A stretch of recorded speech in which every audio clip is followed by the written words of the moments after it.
Hi Sophia, this week's task is to develop a presentation on the potential solutions to counter plastic pollution.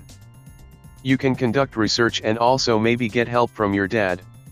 Since he is a chemical engineer, he might provide you a better understanding of this topic. Fine, sir. I will start working on this immediately.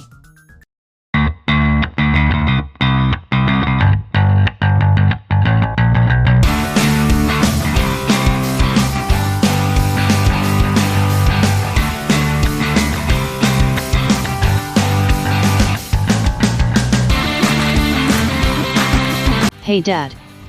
I have this assignment and I'm not too sure how to go about it. Could you help me? Hey Sophia, sure thing. May I know the topic of interest? Okay. I'm struggling to understand the difference between conventional plastics and bioplastics. Also, if the current issues concerning global plastic pollutions could be resolved using bioplastics. Well, firstly we need to understand what makes up both types of plastics on a microscopic level. You see, here's where the secret lies. Conventional plastics we use are made of non-renewable resources like petroleum fuel. Meanwhile, bioplastics are made from renewable sources like ethanol fuel that can be produced from biomass such as starch and cellulose. Since they are made from renewable sources, are you suggesting that bioplastics are a better alternative? A common misconception is that bioplastics are more environmentally friendly because people tend to assume they break down more easily in the environment. In contrast, the environmental impacts of bioplastics and conventional plastics are the same, the only difference is how they are made. Wait, does that mean bioplastics aren't environmentally better than conventional plastics? According to research, it is found that bioplastics are just as toxic as conventional plastics with regards to the chemicals they contain. However, in terms of sustainability, we need to conduct a proper environmental impact assessment based on research to be sure. Here is a comparison of the conventional and bioplastics. Firstly, the production of this regular type of plastics contributes to 2% of total carbon dioxide emission in the USA alone. And the production of bioplastics releases 80% lesser greenhouse gases. Secondly, conventional plastics consume up to 4% of the global fossil fuel annually. And bioplastics consume 95% lesser fossil fuel. And if all the conventional plastics were replaced by bioplastics, emissions in the USA would be only 0.4% due to production. Also, only 0.2% of the annual fossil fuel would be consumed.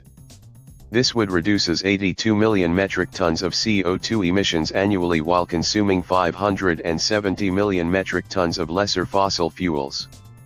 Regarding recyclability, conventional plastics can only be recycled if they are not contaminated, else, they end up in landfills or get incinerated. In contrast, most bioplastics can be easily recycled into new resources. Wow! From what I understand, bioplastics produce a much lesser carbon footprint. However, they are only a better alternative if they are recycled properly and not end up as litter. Dad, are the impacts of bioplastics and conventional plastics on the environment the same?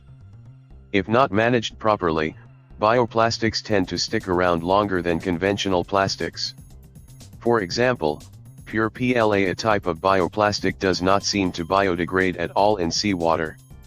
This poses a worsened threat to marine environments. I realize that both plastics have pros and cons. But I don't think everyone has an understanding of this. Yes. Most bioplastic companies promote only the good side of bioplastics but hide the fact that bioplastics may worsen the current plastic pollution if not handled responsibly. This is considered greenwashing. So is there anything that can be done to reduce plastic pollution? Well, we can all do our part by promoting plastic recycling and raising awareness on irresponsible littering and greenwashing of bioplastics. I agree, but what else do you think can be done besides raising awareness? Well, we need to take it step by step. Even by just reducing the amounts and the types of different packaging that we have in our supermarkets, we are a step closer to making the world a greener place.